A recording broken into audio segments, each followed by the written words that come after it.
اس میں سے یہ بات کہی گئی ہے کہ ان لوگوں میں سے ان الذین کفروا سواء علیہم انذرتہم ام لم تنذرہم لا یؤمنون، یہ ان لوگوں میں سے کچھ ایسے لوگ بھی ہیں کہ وہ کچھ اور رویہ رکھتے ہیں، وہ کچھ اور رویہ رکھتے ہیں۔ پچھلے گروپ نے کیا کیا، وہ عناد دشمنی کی جگہ پہ کھڑے ہو کر واضح طور پہ سامنے آ گئے ہیں، لیکن یہ وہ لوگ ہیں، یہ ایک مختلف رویہ رکھتے ہیں، اور کیا کہہ رہے ہیں، یہ کہہ رہے ہیں کہ ہم نے اللہ کو مانا اور قیامت کے دن کو مانا، اور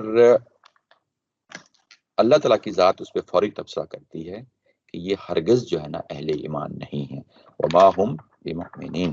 یہ بھی جو ہے نا ایک سخت قسم کا جملہ ہے کہ ایک بات کہی جا رہی ہے اور بات بھی ظاہر ہے سننے والی ہے، سمجھنے والی ہے، اور یہ دعویٰ بھی کر رہے ہیں کہ یہ لوگ کہ ہم بھی آپ ہی کی طرح اللہ پہ ایمان لائے ہیں، آخرت پہ ایمان لائے ہیں، لیکن اللہ تعالیٰ نے بڑے زور کے ساتھ کہا ہے کہ یہ اہل ایمان نہیں ہیں۔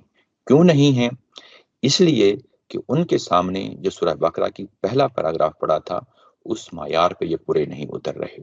ان کی زندگیوں میں کچھ تضادات ہیں، تضادات جو ہے نا آگے چل کے کھل جائیں گے، اور انہی تضادات کی بنیاد پہ اللہ تعالیٰ کی ذات فوری طور پہ تبصرہ کرتی ہے کہ یہ ہرگز اہل ایمان نہیں ہیں۔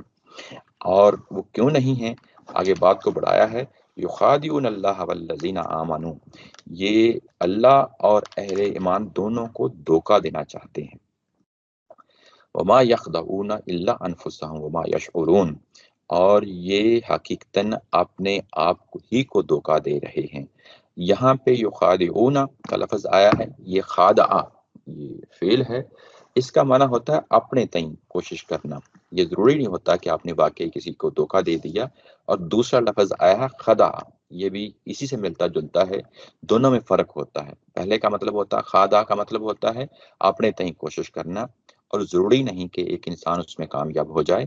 دوسرے کا معنی ہوتا ہے خدع کا معنی ہوتا ہے آپ نے کوشش، یہاں کوشش کا لفظ نہیں ہے بلکہ دھوکہ دینا ہے، دھوکہ دینا ہے، اور اس میں دھوکہ دیا بھی جا سکتا ہے۔ جو خدع کا جو ہے اس میں دھوکہ دیا بھی جا سکتا ہے، یہ ایک محسوس چیز ہوتی ہے، جبکہ پہلا خدع آپ نے کوشش کی اور وہ اپنے تئیں کوشش کرنا ہوتا ہے، کوئی ضروری نہیں کہ اس کے وجہ سے دھوکہ دیا جا سکے۔ اس کے بعد اگلا لفظ ہے یشعرون، یہ شعور سے لفظ نکلتا ہے، اردو زبان میں جو شعور لفظ ہے وہی لفظ ہے۔ یہ شعور جو ہے، یہ جب ہم بولتے ہیں خاص طور پہ یہاں پہ یہ جو 5 سینسز والی بات ہے کہ یہ شعور نہیں رکھتے، یعنی کہ انہوں نے اس کو دیکھا نہیں ہے کہ یہ واقعی ان کے ساتھ دھوکہ ہو رہا ہے۔ اور یہ جو بات شروع کی تھی کہ یہ یعنی حقیقتاً ان کے اندر کوئی ایمان کی رمق نہیں ہے، انہوں نے ایمان نہیں لایا، بے شک یہ دعویٰ کر رہے ہیں کہ ہم اللہ پہ ایمان لائے اور یوم آخر پہ ایمان لائے، آخرت پہ ایمان لائے۔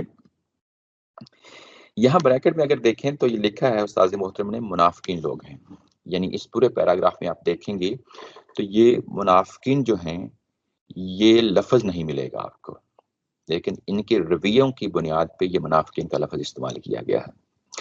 یہ منافقین کیا اسلام کے منافقین ہیں؟ ایسا نہیں ہے، جیسا کہ کہا کہ انہی لوگوں میں سے یہ یہود کے منافقین ہیں۔ جب ہم پرائمری ایڈریسز کو اس طریقے سے دیکھتے ہیں اور قرآن مجید کی آیات کی روشنی میں اور سیاق و سباق میں نظم کی روشنی میں دیکھتے ہیں تو جو رویے وجود پذیر ہوتے ہیں انسانوں کے درمیان، وہاں ہمیں طے کرنا پڑتا ہے کہ یہ رویے کس نوعیت کے ہیں اور یہ کس پارٹی سے متعلق ہیں۔ پارٹی یہ کہ جو پرائمری ایڈریسز ہیں ان میں سے یہ کس سے متعلق جو ہے رویے ہیں، تو یہ اہل یہود کے منافقین ہیں، نہ کہ جو ہے نا اہل اسلام کے منافقین ہیں۔ یہ منافقین کون ہیں؟ جب اسلام مدینے پہنچا تو اس وقت کچھ لوگوں نے تو عناد اور دشمنی کی بنیاد پہ فیصلہ کر لیا کہ ہم تو اس کی مخالفت سمت میں کھڑے ہوں گے۔ کچھ لوگوں نے جو سیاسی نوعیت کے لوگ ہوتے ہیں، کچھ وہ کمپرومائز تلاش کرنا چاہتے ہیں، کچھ وہ مصالحت پیدا کرنا چاہتے ہیں، کوئی ایسی صورتحال جو ہے نا بیچ کا راستہ نکالنا چاہتے ہیں کہ جس سے حالات پہ قابو بھی پایا جا سکے اور لوگوں کے درمیان جو اس وقت کشمکش شروع ہو گئی ہے اس پہ کسی حد تک کنٹرول بھی پایا جا سکے۔ تو وہ مصالحت کے رویے کو آگے بڑھاتے ہیں تاکہ لوگوں کے درمیان جو اس وقت کشمکش کی صورتحال پیدا ہو گئی ہے اس کو ہم قابو میں پا سکیں۔ یہ چیز ہم مکی دور میں بھی دیکھتے ہیں، یہ ایسا نہیں ہے کہ یہ یہاں پہ ہی یہ صورتحال نظر آ رہی ہے۔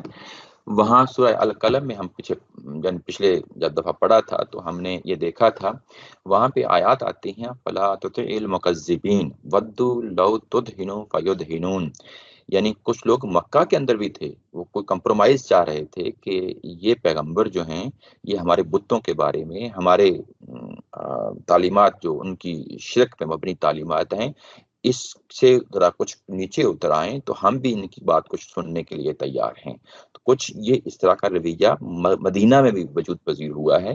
یہ لوگ یعنی اہل یہود ہی میں سے ہیں، وہ آگے بڑھے اور انہوں نے کہا کہ ہم اس کو اس طریقے سے ہینڈل کرنے کی کوشش کرتے ہیں کہ تمہارے لیے تمہارا مذہب، ہم تمہیں نبی مانتے ہیں، بنی اسماعیل کے نبی مانتے ہیں، اور ہمارے لیے ہمارا مذہب، ہمارے لیے ہمارے پیغمبر، ہمارے پیغمبروں کی بھی یہی تعلیمات ہیں کہ اللہ پہ ایمان لائیں، آخرت پہ ایمان لائیں، جیسے جو ہے نا تم جو ہے نا بات کر رہے ہو ایسے ہی ہم بات کر رہے ہیں، ہماری بات کو بھی قبول کرو اور ہمیں یہ مطالبہ نہ کرو کہ یہ جو اس وقت قرآن نازل ہو رہا ہے اس کو بھی قبول کر لو۔ اور ایسے ہی ان لوگوں کی سرکردگی میں کچھ لوگ زہرا، اوس اور خزرج جو دوسرا قبیلہ تھا وہاں پہ، جو نان یہودی لوگ تھے، ان میں سے بھی زہرا ان کے ساتھ کھڑے ہو گئے اور وہ بھی یہی بات کر رہے ہیں۔ تو گویا کہ اصل لیڈرشپ انہی کے پاس ہے، یہود کے پاس ہے، اور جو اوس اور خزرج سے بھی لوگ ان کے ساتھ کھڑے ہو گئے ہیں تو وہ ظاہر ان کی آواز میں آواز ملا کے یہ بات کہہ رہے ہیں کہ ہمارے مذہب کو جیسا کہ ہے اس کو رہنے دیں، ہمیں مطالبہ نہ کریں کہ آپ اپنی بات جو ہے نا منوائیں ہم سے۔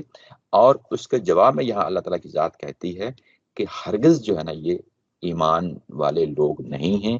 کیوں کہ ایمان جو ہے وہ بیسیکلی چیزوں کو کھانوں میں تقسیم نہیں کرتا کہ یہ یہودی ہیں، یہ عیسائی ہیں۔ ایمان تو یہ تقاضا کرتا ہے کہ جو آپ کی طرف کتاب بھیجی گئی ہے اس پہ آپ دل و جان سے اس پہ جو کچھ لکھا ہے اس کو قبول کریں، سرنڈر کریں، اپنی رائے کو کوئی ٹھونسے نہ، اپنی رائے کو اس میں کوئی لے کے نہ آئیں۔ جو مطالبات کیے جا رہے ہیں جیسے کہ ان مطالبات کی بنیاد پہ پچھلے لوگ اہل ایمان جو ہے نا ایمان لے آئے ہیں سورہ بقرہ کے پہلے پیراگراف میں، ویسے ہی تم ایمان لے کے آؤ۔ لیکن یہ جو لوگ ہیں یہ کچھ وجوہات ہیں جن کی بنیاد پہ کہا جا رہا ہے کہ یہ اللہ کو بھی دھوکہ دینے کی کوشش کرتے ہیں اور اہل ایمان کو بھی دھوکہ دینے کی کوشش کرتے ہیں، اور انہیں یہ شعور حاصل نہیں ہے جو کچھ یہ کر رہے ہیں۔ شعور حاصل نہیں ہے یعنی اس کے نتائج ابھی سامنے نہیں آئے ہیں جو کچھ یہ کر رہے ہیں۔ یعنی یہ کہ اللہ کو دھوکہ دیا جا سکتا ہے، ہرگز نہیں دیا جا سکتا۔ یعنی یہ جو بات کر رہے ہیں، یعنی جس نقطہ نظر کے ساتھ یہ سامنے آئے ہیں اور یہ اپنے تئیں کوشش کر رہے ہیں، اپنے آپ کو مطمئن کر رہے ہیں، اور ان کو معلوم ہے کہ ہمارے دینی جو مطالبات ہیں جو تورات میں لکھے ہیں وہ کچھ یوں ہیں کہ یہ اس نبی پہ ایمان لانا ہے۔ جب وہ ان مطالبات کو وہ وہاں پڑھتے ہیں تو اپنے آپ کو وہاں اس پہلو سے آنکھیں بند کر لیتے ہیں اور دوسرے پہلو کے کہتے ہیں کہ ہم بھی اللہ پہ ایمان لائے، آخرت پہ ایمان لائے، لیکن حقیقتاً جو ہے نا ایمان نہیں لائے۔ اور اصل جو بات تھی وہ بات یہ تھی کہ فی قلوبہم مرض، ان کے دلوں کے اندر بیماری ہے۔ اب یہ بیماری کون سی ہے؟ یہ مرض جہاں جہاں بھی لفظ آتا ہے یا تو یہ منافقت کے لیے آتا ہے یا یہ حسد کے لیے آتا ہے۔ تو یہاں پہ یہ حسد کے لیے آیا ہے۔ حسد کیا چیز ہے؟ دل کا وہ کوڑ ہے، دل کی وہ بیماری ہے۔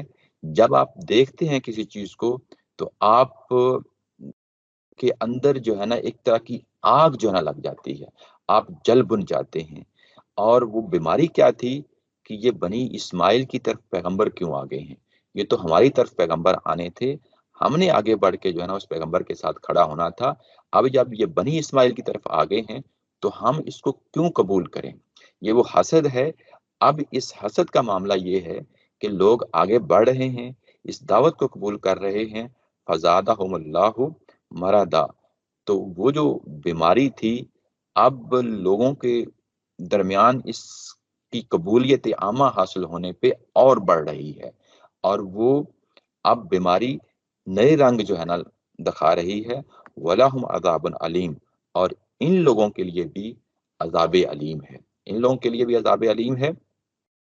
یہ کہ اب یہ جس بیماری کی وجہ سے آگے بڑھ آئے ہیں اور آہستہ آہستہ اس جگہ پہ چلے جا رہے ہیں جس جگہ پہ یقیناً اللہ کی گرفت میں آ جائیں گے، اور ان کے لیے بھی قیامت والے دن ایک بہت بڑا عذاب ہوگا، بما کانوا یکذبون، اس بنیاد پہ کہ یہ جو کچھ جھوٹ بولتے رہے ہیں، جھوٹ بولتے رہے ہیں، یعنی یہ کہ مسلمانوں کے سامنے یہ مصلحانہ رویہ لے کے آئے تھے کہ ہم تو اصلاح کرنے والے ہیں، لیکن ان کے دلوں کے اندر جو روگ ہے حسد کا ہے، یہ اس دعوت کو روکنا چاہتے ہیں اور وہ سب کچھ کر گزرنے کے لیے تیار ہیں، جو کچھ یہ چاہتے ہیں، لیکن یہ امن کے لبادے میں یہ سب کچھ کرنا چاہتے ہیں۔ وَإِذَا قِيلَ لَهُمْ لَا تُفْسِدُوا فِي الْأَرْضِ، جب ان سے کہا جاتا ہے کہ زمین میں فساد برپا نہ کریں، تو یہ کہتے ہیں قَالُوا إِنَّمَا نَحْنُ مُصْلِحُونَ، کہ ہم تو اصلاح کرنے والے ہیں، اصلاح کرنے والے ہیں، یہ کہ ہمارا جو مقصد ہے وہ امن پسندی ہے، اس معاشرے کے اندر جو ہے نا آپس میں کنفلکٹ پیدا نہ ہو، یہ دراصل ان کا یہ نظریہ ہے ہی نہیں، بلکہ جو وہ کچھ کر رہے ہیں اس کے نتیجے میں لازماً فساد پیدا ہوگا۔ یہ ہم ابتدائی آیات پڑھ رہے ہیں قرآن مجید کی سورہ بقرہ کی، ابتدائی آیات ہمیشہ جو ہے ان کی تمہیدی بیانات ہوتے ہیں، یہ ابتدائیہ ہوتا ہے، آگے چل کے اس کے مضامین کھلتے ہیں سورہ کے اندر، اور سورہ کے آخر میں ایک اختتامیہ ہوتا ہے۔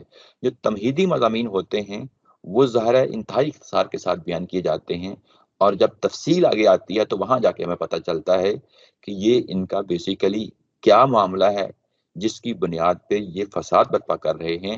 تو نیچے حوالہ دیا گیا ہے ایک آیا کا 205 میں، تو جب وہاں پہنچیں گے تو ہم یقیناً اس کو تفصیل کے ساتھ دیکھیں گے۔ وہ بات یہ ہے کہ یہ جو کچھ کر رہے ہیں اس کے نتیجے میں یقیناً خون خرابہ ہونا ہے، فصلیں اجڑنی ہیں، لوگوں کے مال و اسباب جو ہے تباہ و برباد ہونے ہیں، یہ جس حسد کی بیماری میں اس وقت مبتلا ہیں اور جو چالیں چل رہے ہیں اس کے نتیجے میں یہ سب کچھ ہونا ہے۔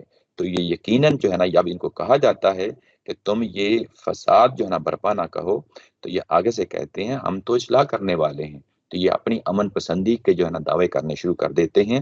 حقیقتاً جو ہے نا یہ اندر سے اس قدر خراب ہیں کہ یہ جو کچھ کر رہے ہیں اس کے نتیجے میں فساد برپا ہونا ہے۔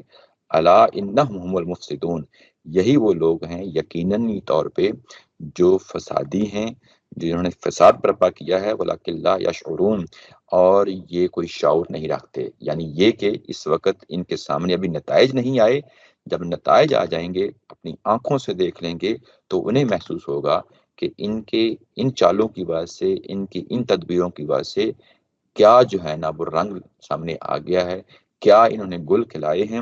وَإِذَا قِيلَ لَهُمْ آمِنُوا، جب ان سے کہا جاتا ہے کہ ایمان لاؤ، کما آمن الناس، جیسے کہ دوسرے لوگ ایمان لائے ہیں۔ یہ جو دوسرے لوگ ایمان لائے ہیں یہ کون سے لوگ ہیں؟ یعنی صحابہ کرام کی جماعت ہے، یہاں پہ بھی کمپیریزن کیا جا رہا ہے، انہیں یعنی جیسے وہ لوگ ایمان لے آئے ہیں، بلا دیکھے بنا دیکھے اللہ پہ ایمان لائے ہیں، ایمان کے تقاضوں پہ پورا اتر رہے ہیں، وہ جو سب کچھ کرنا چاہیے کتاب کے اترنے کے بعد اس کے مطابق وہ کر رہے ہیں، تو تمہیں کیا ہو گیا ہے؟ تمہیں بھی جو ہے نا یہی بات کہی جا رہی ہے، تم بھی آگے بڑھو اور ان لوگوں کی طرح جو ہے نا ایمان لے جاؤ۔ قالوا انؤمن کما آمن السفہاء، تو یہ کہتے ہیں کہ کیا ہم ان بے وقوفوں اور بے عقلوں کی طرح جو ہے نا ایمان لے کے آئیں۔ سفہاء کا لفظ استعمال ہوا ہے، سفیہ کی جمع ہوتی ہے، سفاہت ہم اردو میں بھی اس کو استعمال کر لیتے ہیں، یعنی یہ کہ بے عقلی، یہ کہ یہ احمق، بے عقل، اس کے لیے بدو کے لیے لفظ استعمال ہوتا ہے۔ تو کیا ہم ان بدوؤں کی طرح، ان بے وقوفوں کی طرح، بے عقلوں کی طرح جو ہے نا ایمان لے آئیں؟ یہ دیکھیں ان کے الفاظ کس قدر جو ہے نا ان کی شخصیت کو بتا رہے ہیں کہ ان کا حسد جو ہے ان کے رویوں سے، ایک ایک عمل سے نمایاں ہو کے سامنے آ رہا ہے، اور ایک ایک بات سے جو ہے نا نمایاں ہو کے سامنے آ رہا ہے۔ کیا ہم ان بے وقوفوں کی طرح ایمان لے کے آئیں؟ الا انہم هم السفہاء، یہی لوگ جو ہے نا بے عقل ہیں۔ یہی لوگ جو ہے نا احمق ہیں، وَلَٰكِن لَا يَعْلَمُونَ، اور ان کو اس وقت اس کا علم نہیں ہے جو کچھ یہ کر رہے ہیں، اس کا شعور نہیں ہے۔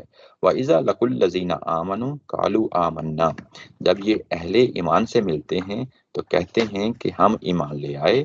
وَإِذَا خَلَوْا إِلَىٰ شَيَاطِینِهِمْ، اور جب یہ اپنے شیاطین کے پاس جاتے ہیں تو اس وقت کیا کہتے ہیں؟ قَالُوا إِنَّ مَعَكُمْ، ہم آپ کے ساتھ کھڑے ہیں، آپ کے ساتھ ہیں۔ انما نحن مستہزئون، ہم تو اہل ایمان کے ساتھ استہزاء کر رہے تھے، مذاق کر رہے تھے، ٹھٹھا کر رہے تھے۔ یہاں پہ اگر دیکھیں کچھ الفاظ آئے ہیں، خلاؤ کا لفظ یہ اردو میں بھی استعمال ہوتا ہے، خلوت، بیت الخلاء، یہ تنہائی ہونا، تنہائی میں ہونا۔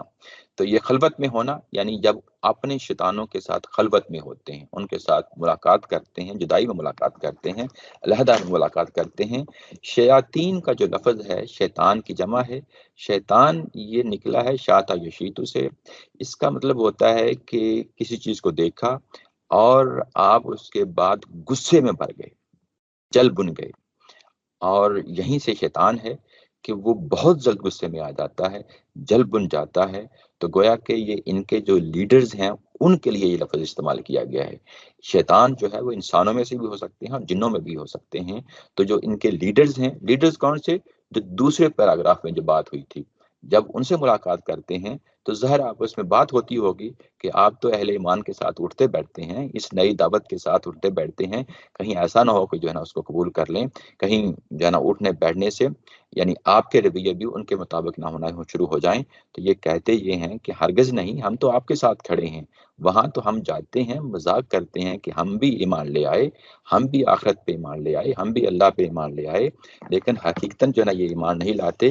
یہاں پہ بھی انہوں نے یہی بات کہی ہے، وَإِذَا لَقُوا الَّذِينَ آمَنُوا، کہ جب اہل ایمان سے ملتے ہیں تو کہتے ہیں کہ ہم بھی ایمان لائے۔ کون سا ایمان لائے؟ وہی اللہ کی کتاب پہ جو ان کے پاس کتابیں ہیں، اور آخرت پہ ایمان لے آئے، یعنی اپنے طریقے کے مطابق جو اہل یہود کا جو طریقہ ہے اس کے مطابق ایمان لے آئے، اور مسلمانوں کو دھوکہ کرنے کے لیے ذو معنی لفظ بولتے ہیں کہ دیکھو ہم بھی ایمان لے آئے، یعنی دل میں تو وہ یہی کہہ رہے ہیں کہ بھئی دیکھو تم تو بنی اسماعیل کے پیغمبر کو مان رہے ہیں، ہم اپنے پیغمبروں کو مان رہے ہیں، یعنی اس طریقے سے بات کرتے ہیں۔ اور جب وہ اپنے شیطانوں کے پاس جاتے ہیں تو ان کو کہتے ہیں کہ ہم تو ویسے ہی مذاق اور ٹھٹھا کر رہے تھے ان کے ساتھ، ہم تو حقیقتاً آپ کے ساتھ کھڑے ہیں۔ اس کے بعد ہے اللہ یستہزئ بہم ویمدہم فی طغیانہم یعمہون، اللہ تعالیٰ کی ذات بھی ان کے ساتھ مذاق کر رہی ہے اور ان کو ڈیل دے رہی ہے، اور اس ڈیل کے اندر وہ اپنی سرکشی میں ٹامک ٹوئیاں مار رہے ہیں۔ اللہ یستہزئ، یہاں پہ بھی استہزا یستہزی، یہ استہزاء کرنا، مذاق کرنا، ٹھٹھا کرنا، یا مدو، یہ یعنی رسی کو جو ڈیل دیتے جاتے ہیں نا آپ، یہ اس معنی میں آتا ہے، یعنی کسی شخص کو ڈیل دیتے جانا، مہلت دیتے جانا کہ وہ جو کچھ کرنا چاہتا ہے وہ کر لے، ایک سٹیج پہ جو ہے نا اس کو پکڑ لیں گے۔ یہ محاورتاً لفظ ہے، یہ ویسے مدہ یا مدو کا مطلب ہوتا ہے کوئی چیز پھیلا دینا۔ یہ زمین کے لیے بھی آتا ہے، اللہ تعالیٰ کی ذات نے کہا کہ جو ہے نا ہم نے زمین پھیلائی، تو وہاں پہ بھی یہی جو ہے نا فعل استعمال ہوا ہے۔ اس کے بعد مدہ یا مدو جو ہے یہ اردو میں مدت یعنی وقت کے لیے بھی ہوتا ہے، وقت کا جو دورانیہ بہت لمبا ہوتا ہے اس کے لیے بھی یہ لفظ استعمال کر لیتے ہیں۔ طغیانی یہ اردو میں ہمارے ہاں سرکشی، طغیانی یہ عام استعمال لفظ استعمال ہوتا ہے۔ یامہون یہ اردو میں استعمال نہیں ہوتا، امیہ یامہو اس کا مطلب ہوتا ہے کہ جس کو ٹو گروپ یعنی ٹامک ٹوئیاں مارنا، اس معنی میں ہوتا ہے۔ تو یہاں نیچے ترجمے میں کہا ہے کہ یہ بھٹکتے پھر رہے ہیں، جیسے آپ کو کوئی دکھائی نہیں دے رہا، آپ ٹامک ٹوئیاں مارتے ہیں۔ ایک لفظ ہوتا ہے امیہ یعما، یعنی آنکھوں کا اندھا ہونا۔ تو جب آپ ٹامک ٹوئیاں مارتے ہیں تو گویا کہ آپ کے اندر یہ دیکھنے کی صلاحیت نہیں ہوتی، جیسا کہ اندھیرے میں آپ کوشش کر رہے ہوتے ہیں کہ ہاتھوں سے ٹٹول کے چیزوں کو دیکھ رہے ہوتے ہیں، تو ویسا ہی ہے یہاں پہ کہ اللہ بھی ان کے ساتھ استہزاء کر رہا ہے اور ان کو مہلت دے رہا ہے کہ اپنی سرکشی کو جتنا چاہیں وہ پھیلا لیں، اور وہ اس وقت اسی سرکشی میں ٹامک ٹوئیاں مار رہے ہیں، یعنی بغیر نتیجے کے وہ چیزیں سامنے آ رہی ہیں، کوئی اس کا فائدہ ان کو نہیں ہو رہا۔ یہاں ایک بڑی اہم چیز ہے آپ کے سامنے لانا چاہتا ہوں کہ اللہ جو ہے نا ان کے ساتھ مذاق کر رہا ہے، یعنی کیا یہ زیب دیتا ہے؟ ظاہر ہے کہ قرآن مجید کو جب آپ پڑھیں تو کوشش کریں کہ آپ کے اندر ایک کیوریاسٹی ہو کہ یہ کیا چیز ہے، تبھی تو آپ سیکھیں گے نا قرآن مجید سے۔ تو یہ بھی ایک اسلوب ہے، یعنی اگر تفسیریں پڑھیں دیکھیں، اگر بات واضح نہیں ہوتی تو اہل علم سے پوچھ لیں، یہ بھی ایک اسلوب ہے، ہمارے ہاں پنجابی میں بھی پایا جاتا ہے۔ جب کوئی آپ کو برا بلا کہے تو آپ اس کے جواب میں ایسا نہیں ہوتا کہ اگر آپ اچھے انسان ہیں تو ایسا نہیں ہوتا کہ آپ بھی جو ہے نا اسی طریقے سے گالم گلوچ برا بلا کہنا کہہ دیں، بس بات یہی کہہ دیتے ہیں کہ آپ کے ساتھ بھی ایسا ہی ہو۔ تو یہ ایک طرح کا جو ہے نا آپ کا ایک ریئیکشن ہوتا ہے، یعنی آپ کاؤنٹر کو چیز جو ہے نا اس کو بیان کر رہے ہوتے ہیں۔ تو یہ جو اسلوب جو یہاں پہ میں آپ کو بتانا چاہتا ہوں وہ یہ ہے کہ یہ تو لوگ یہ تو مذاق کر رہے ہیں، جب اللہ جو ہے نا مذاق کر رہا ہے تو اس کا مطلب یہ ہوگا کہ اللہ ان کے مذاق کے بارے میں جو ان کے ساتھ کرنا چاہیے وہ کر رہا ہے، یعنی ان کا مذاق کر رہا، یہ لوگ مذاق کر رہے ہیں، تو اب اس کے اگینسٹ کچھ ہونا چاہیے نا، یعنی ان کو اللہ نے مہلت دی ہے، ڈیل دی ہے، تو جو مہلت دی ہے، جو ڈیل دی ہے، اصلاً وہ چیز ہے جہاں پہ بیان کی جا رہی ہے کہ ہم ان کے جو استہزاء اور مذاق کا ہے، ہم اس کے لیے بھی کچھ کر رہے ہیں، جو کچھ کر رہے ہیں وہ بیان کر دیا اللہ تعالیٰ کی ذات نے کہ ہم ان کو اب مہلت دے رہے ہیں۔ یہ وہی مہلت ہے جو قانون ہدایت و ضلالت میں مہلت ہے، کہ اس میں ہم جو ڈیل دے رہے ہیں ان کو آزمائیں گے، پرکھیں گے، اور جب ان کا پیمانہ بھر جائے گا تو ہم پھر ان کو پکڑ لیں گے، تب تک ان کو ٹامک ٹوئیاں مارنے دیں۔ اولئک الذین اشتروا الضلالۃ بالہدی فما ربحت تجارتہم وما کانوا مہتدین۔ یہ وہ لوگ ہیں جنہوں نے ہدایت پر گمراہی کو ترجیح دی۔ یہاں پہ لفظ ہے اشترا کا مطلب ہوتا ہے خرید لینا۔ یہ شرع یا شری کا مطلب ہوتا ہے بیچنا، اور اشترا یا اشتری کا مطلب ہوتا ہے خریدنا۔ یہ جو پرانے زمانے میں بارٹر سسٹم ہوا کرتا تھا، ایک چیز آپ دیتے تھے اور اس کے مقابلے میں دوسری چیز لیتے تھے، اس طرح بنیادی طور پہ اس سسٹم کے لیے لفظ استعمال ہوتا تھا۔ تو یہ جب یہاں پہ ایک چیز جو دی جا رہی ہے وہ کیا دی جا رہی ہے؟ ہدایت دی جا رہی ہے، اور اس کے مقابلے میں کیا چیز لی جا رہی ہے؟ دلالت لی جا رہی ہے۔ گویا کہ جب آپ بارٹر سسٹم میں، یا آج بھی اگر آپ کوئی ایسا کرنا چاہیں، یا ایون پیسے بھی دیتے ہیں، تو جب آپ ایک چیز دے رہے ہوتے ہیں تو آپ کی نظر میں اس کی اہمیت کم ہوتی ہے، جو لے رہے ہوتے ہیں وہ دراصل آپ اس کو پریفر کر رہے ہوتے ہیں، ترجیح دے رہے ہوتے ہیں۔ تو گویا کہ جو سپلائی اور ڈیمانڈ کا جو قانون ہے وہ بھی اسی بارٹر سسٹم سے ہی جو ہے نا وہ اس طریقے سے چیزیں واضح ہوتی چلی جاتی ہیں کہ جب آپ ترجیح دیتے ہیں تو گویا کہ جو چیز لے رہے ہوتے ہیں وہ آپ چاہ رہے ہوتے ہیں کہ یہ مجھے مل جائے، اور اس کے مقابلے میں جو دے رہے ہوتے ہیں وہ اس کی اہمیت، یعنی اس کو کمپیریزن کرتے ہوئے آپ یہ سمجھ رہے ہیں کہ جو چیز ملے گی وہ میرے لیے زیادہ اہمیت کی حامل ہے۔ یہاں پہ تبصرہ کیا اللہ تعالیٰ کی ذات نے کہ یہ وہ لوگ ہیں جنہوں نے جانتے بوجھتے، اس فریق نے جو منافقانہ رویہ ہے، جانتے بوجھتے ان کو پتا تھا الہدا کیا چیز ہے، ہدایت کیا چیز ہے، اور گمراہی کیا چیز ہے، لیکن انہوں نے پریفر کیا کیا؟ گمراہی کو کیا، اور جو ہدایت تھی اس کو چھوڑ دیا۔ وما کانوا مہتدین، یہاں پہ جو پہلا ہدا تھا وہ تو واضح ہے کہ یہ اللہ کی الہامی کتابوں کی روشنی میں جینے کو ہدایت کہتے ہیں، گمراہی بھی واضح ہے۔ یہاں جو لفظ محتدین کا آیا ہے، یہ اس کا معنی اس معنی میں نہیں لیں گے، اس کا معنی ہم لفظی معنوں میں لیں گے۔ یہ لفظی معنی کیا ہے؟ کہ راستہ نہ پا سکے، یعنی جو چالیں انہوں نے چلی تھیں، جو تدبیریں انہوں نے چلی تھیں، وہ ان کے کسی کام نہ آئیں، وہ بے نتیجہ ثابت ہوئیں، فروٹ لیس جو ہے نا وہ ثابت ہوئیں، وہ نتائج نہ پیدا کر سکیں۔ جب وہ نتائج نہ پیدا کر سکیں تو کیا کہا؟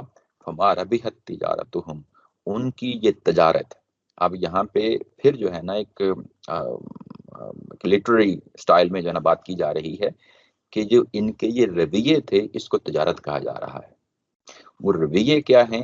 کہ گمراہی جو ہے نا خرید رہے ہیں، اور اپنے ان کے ہاتھوں سے دن بدن جو ہے نا وہ ہدایت نکلتی چلی جا رہی ہے، اور جو کچھ یہ کرنا چاہتے تھے وہ نہ کر پائے، اور وہ راستہ بھی ان کو نہ مل پایا۔ یعنی اللہ تعالیٰ کی ذات نے یہ ایک ٹائم کے بعد ان پہ یہ تبصرہ کیا ہے جب وہ نتائج سامنے آ گئے، یعنی نبی پاک صلی اللہ علیہ وسلم کا جو اتمام حجت تھا اس فریق کے حوالے سے وہ یہاں پہ فیصلہ کر دیا گیا کہ یہ اپنی وہ تمام کوششوں میں ناکام ہو گئے، تمام تدبیروں میں ناکام ہو گئے۔ آگے جو ہے نا اس کے بعد جو اگلا پیراگراف ہے وہ ایک تمثیل کی صورت میں ہے، انشاءاللہ جو ہے نا وہ ہم اگلی دفعہ اس کو پڑھیں گے، وہاں یہ چیز اور نکھر کے سامنے آ جائے گی۔ لیکن فی الحال ان کا جو تبصرہ ہے ان کی لوگوں کے رویے پہ وہ بڑا معنی خیز ہے کہ یہ اتمام حجت کے اس فیز میں ان کے سامنے رکھ دیا گیا کہ یہ جس مقصد کے لیے نکلے تھے، جس صلح جوئی کے لیے، امن پسندی کے لیے نکلے تھے، لیکن اس کے پیچھے جو آگ لگی ہوئی تھی ان کے سینوں کے اندر کہ کسی طریقے سے اس دعوت کو ہم نے روکنا ہے اور آگے بڑھنے نہیں دینا، وہ بلا مقصد نکلی، اس کے کوئی نتائج نہ نکلے۔ اور دن بدن ان کا جو حسد تھا، جو بیماری تھی، جو جو یہ کہ بنی اسماعیل میں پیغمبر آ گئے ہیں، ہمارے درمیان کیوں نہیں آئے، اور اس کے خلاف چالیں چلنا شروع ہو گئے، وہ سب چیزیں واضح ہو گئیں۔ اور جب واضح ہو گئیں تو ان کی تمام کوششیں ناکام و نامراد ہوئیں۔ وآخر دعوانا ان الحمد للہ رب العالمین۔